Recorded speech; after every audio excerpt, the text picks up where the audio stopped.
সম্মানিত সুপ্রিয় দর্শক শ্রোতা দেশ ও প্রবাস থেকে যারা আমাদের সাথে সংযুক্ত আছেন, আমাদের ভিডিও দেখছেন অথবা শুনছেন, সবাইকে আন্তরিক প্রীতি ও শুভেচ্ছা জানিয়ে শুরু করছি আজকের প্রতিবেদন। বন্ধুরা, আজকের এপিসোডে আছে সুইট মিষ্টি অপরূপা একটি আপু, তার জীবনের গল্প কথাগুলো আপনাদের মাঝে তুলে ধরার চেষ্টা করব। আপনাদের হাতে যদি সময় থাকে ভিডিওটা না টেনে দেখেন, বুঝতে পারবেন আপুটির প্রতিবেদনে আসার কারণ সম্পর্কে আপনারা জানতে পারবেন। কথা না বাড়িয়ে পরিচয় করাইতেছি আপনাদের সাথে। আসসালামু আলাইকুম। ওয়ালাইকুম আসসালাম। কেমন আছেন আপু? আপনি ভালো আছেন? এই তো আলহামদুলিল্লাহ ভালো ভাইয়া। আপনি ভালো আছেন? এই তো আলহামদুলিল্লাহ ভালো আছি। ভালো আছেন, ভালো থাকবেন, ভালো থাকাই কামনা করছি। তবে শুনতে চাচ্ছিলাম আপনার প্রতিবেদনে আসার কারণ কি ছিল? আপনি কেন প্রতিবেদনে আসলেন বলেন। একটা মনের সঙ্গীর লেগে প্রতিবেদন আসছে ভাইয়া। তো মনের সঙ্গী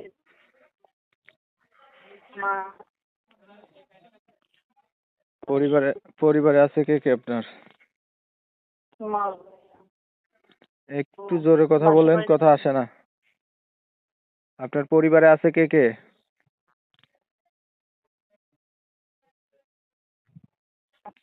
মা বুঝছেন, বাসা বাড়িতে কাজ করে করি, একটু প্রতিবেদন ছাড়ছিলাম একটা মনের সঙ্গীর জন্য। যে আমি আরে ভাই, সেটা তো বুঝলাম বাসা বাড়িতে কাজ করেন, বলছি আপনার পরিবারে আছে কে কে? খালি আমার সৎ মা কেউ নেই। আপনার মা আছে? আপনার বাবা নাই? না, বাবা নাই। বাবা কোথায় গেছে? বাবা মারা গেছে। আপনার বয়স কত? 16 বছর। 16 বছর বয়স। লেখাপড়া করছেন? এই তো হালকা পাতলা। কোরআন শরীফ পড়তে পারেন? হ্যাঁ জি। নামাজ পড়া হয়নি? হ্যাঁ ভাইয়া পড়ি তো, আলহামদুলিল্লাহ পড়ি। আগে আর কখনো প্রতিবেদন করছিলেন? না ভাইয়া এই তো প্রথম। হুম। আপনি বলছিলেন আপনার পরিবারে শুধু মা আছে না? হুম। আপনার বাবা নাই? না না, বাবা কোথায় গেছে? বাবা মারা গেছে। হুম। ছবি যেটা পাঠাইছেন এটা আপনার ছবি?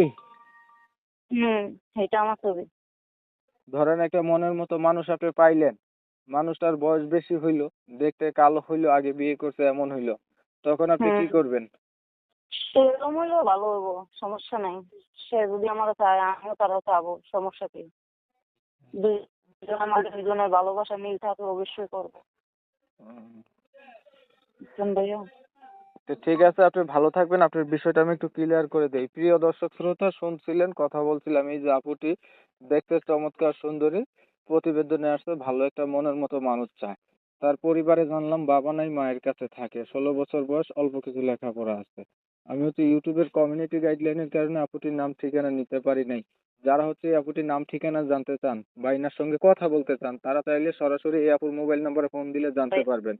আপনারা জানেন আমি এমন ভিডিও দেই, ভিডিও যদি ভালো লেগে থাকে লাইক দিবেন, শেয়ার দিবেন, ইমো মেসেঞ্জারে ছড়াই দিবেন, আপনাদের মতামতগুলো আমার কমেন্টে জানাই দিবেন, চ্যানেল ভালো লাগলে সাবস্ক্রাইব করে রাখবেন।